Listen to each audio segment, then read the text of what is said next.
when we get into real estate, we're not just realtors. Some people are making over $1 million. What is that? Tell me more. And I find a lot of newer agents try to do that. When I look back, I'm like, well, what could I have done better? That's not right. Don't do it. We got the Spanish one on this side. 9 qualities that make a top producing agent. If you're like most of us, you left your old job and you're thinking you want to be your own boss. You want to be a realtor, right? You want to work 4 hours a week. You want to bring home 6 to 7 figures. You can roll around in your nice car, go for coffee, go to some games. It's going to be a great time. If you're like most of us, you're probably only making, on average, $68,000 a year. That's what the Canadian job statistics say anyways. You're probably wondering, why did I get into this? How did that happen? Well, today, Kim, Jesse, and myself, we're here to tell you. I'm Dawnette O'Didison from RE/MAX Professionals, and we're here today to talk to you about the 9 qualities that make a top producing agent. So one of the things that I think of first is resilience. I think that it's really tough being an agent, and that's something that we don't necessarily think about right away. I think that we need to learn about bouncing back, right? We have these clients or expected clients, and then all of a sudden the deal falls through, or mom doesn't want to work with you anymore because it's your first deal, whatever the case is, and you have to bounce back and keep that your mindset right in order to move on. I don't know, that's my first thing. What do you think, Kim? Yeah, resilience is key, absolutely. Another thing I would add is a client-centered approach. Like if you don't have an approach that puts your client first, I think it would be really difficult to be a top producer. Yeah, for sure. I think, for example, in the same way is communication skills. Yeah, because we have to connect with our clients, the realtor has to connect with their buyers, sellers, and if they're gonna be speaking in the same language, it's not gonna work. Absolutely, communication is key. Yeah, that's true. Time management, I would say, is another one, right? I think that, I know for me, when I got into real estate, because I wasn't in the office all the time, my mom would call me every day and be like, hey, Dawnette, what are you doing? You want to come over for tea? She's British, so that's a thing. That's a real thing. Anyway, and I'd always be all like, Mom, I gotta work. And she's like, are you showing houses? So people's mindsets always say you're not working if you're not showing houses, but there's so much to do on the back end. And I think that that's something that we always forget about. And so therefore, without time management skills and being able to block things accordingly, you just never feel like you're working if you're not out there physically showing a house. And that really plays with us, our heads. Absolutely, there's so many activities to do. So many activities, right? You don't even think about it. So much, I know. A lot of it's behind the scenes. It's incredible, actually. Another thing that I would think would be is integrity. I think integrity is also a very important key element of being a top real estate agent in Winnipeg and anywhere really. But you got to have that ethics. You have that duty of care and control for your clientele, and honesty. Yeah. Honesty falls into integrity as well. That's hilarious. I don't even know why I didn't think of integrity. That's a really good one. Yeah, absolutely. Trust is the foundation, right? And yeah. Integrity and trust and honesty falls under that. Yeah, because also the client, when they're gonna be doing the whole path, it's gonna have different type of feelings, right? It's like at the beginning, some fear. Are you gonna have the house that they will like it? Or excitement when there's gonna arrive the time when they're gonna have the possession date, for example.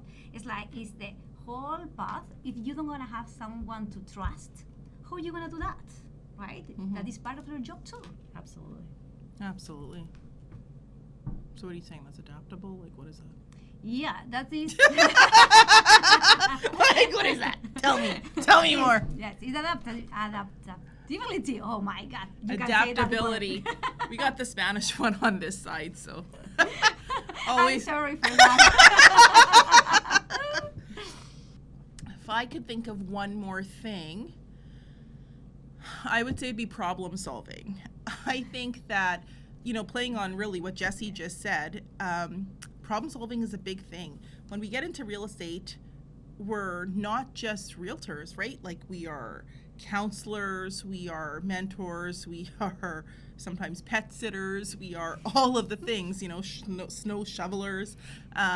It's not as sexy as people think it is all the time. That's something, you know, I had taken someone out on the road with me on a day in the life kind of thing, and that's what they said. The job's not sexy. When we were doing a home inspection, and they realized we're standing outside in the snow and we're freezing, right? But you have to problem solve all the time because there's so much fear in this for clients. They don't understand so many different things, right? Like, and they don't know the next steps. And even if you tell them, you know, we go through our whole presentations, the buyer's presentation, the seller's presentation, but there's so many things that happen in between and so many papers to sign. And this is a lot of money that we're dealing in, right? So they're terrified, and we have to be able to solve those problems quickly. Sometimes, oh my gosh, I just bought a house not long ago, and then our car got written off, and we had to solve our own problem because you can't buy a car when you just bought a house, right? Like before closing. That's not right. Don't do it. So real estate 101, we tell you not to do it, and then it happened to me, and I was like, and I had no realtor to call, so that really sucked. Side note. Anyway, problem solving is a really big one that realtors need to. It's a foundation that they need to have. Good realtors have it, and they can solve problems really quickly, make their clients feel at ease, moving them through the transaction properly. To that point, confidence. Confidence is key in being a top realtor. Without it, you can't solve problems, you don't have confidence within yourself, and then you can't lead and guide your clients. So I think in the beginning, when I look back, I'm like, what could I have done better right off the bat? Practice more, have more confidence in yourself. And that goes back to your resilience, mindset. There's so many things that are internal based that we can do just by having the right mindset and confidence for our clients. 100%. Something I try to teach, but no one listens until it happens. Just FYI. But the best way to do that is be on the fly. It's like you have to be working, you have to be dealing with your clients to get that confidence, right? Mm-hmm. It's like another things that we have to include, I think, is the continue learning and take more skills in the different things that you're gonna need. And it's not always things that you're gonna need a book to do that. That's right. Yeah, absolutely. Most of the time, it's the skills that we can develop, things that we can learn, and to give that opportunity to our clients to know us better. It's like continue learning is, I think, is one of the things that we need for sure.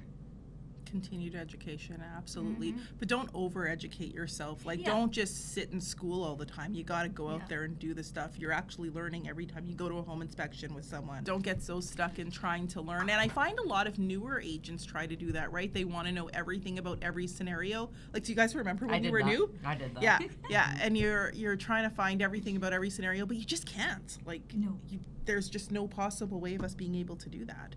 So just getting out there with the right people, just going to open houses with people, shadowing, that really works, shadowing a home inspection. Being in the office and talking to one another about what had happened, like even if it's over lunch or sharing stories or just talking amongst ourselves about, what happened on the weekend or last week, or it really helps because I learn from what you experience, you learn from what I experience. That's right. And together we're better.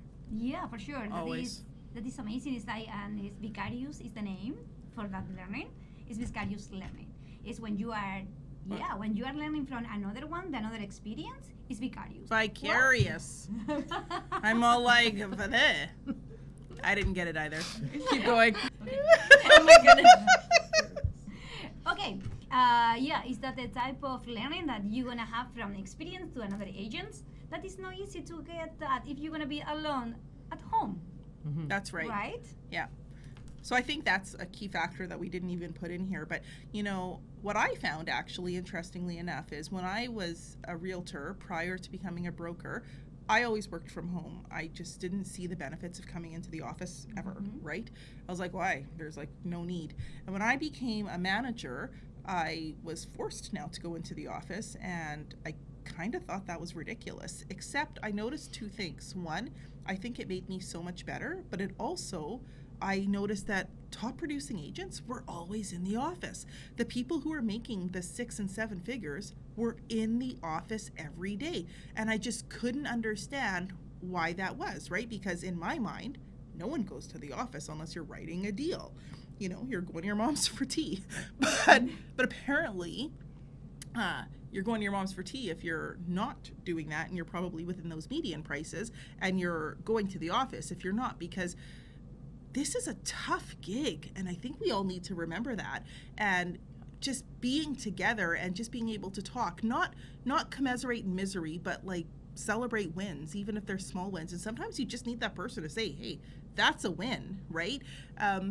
That's something huge that we all learn from, and we get better every day. And so that was something that was really profound to me that when I saw coming into the office every day. And it took me until I was a manager to realize that those 7- and 6-figure agents, they were all coming in every day and doing all of their stuff, and they were leaving to go to appointments. Work was work, home was home.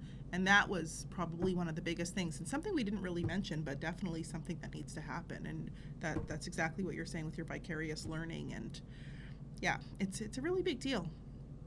I hope this helped you. I mean, you know, this is our first podcast, so please give us a like, share. Maybe don't share. No, don't share. If it's really bad. But, you know, like, nice comment. We only like nice comments right now because first one, like, but I hope that you enjoyed it. I hope you follow for more, because we really do have a lot of really great content that we want to share going forward. And, you know, together we're always going to be better. And we plan to have, you know, different people coming in to speak on their experiences, and also just a lot of different content. So if there's different things that you want to see, I hope that you will come and you will comment and let us know what those things are, and we would be happy to share them with you. We'll see you soon. Thanks. I'm Dawnette Odedison from RE/MAX Professionals. Bye. Bye.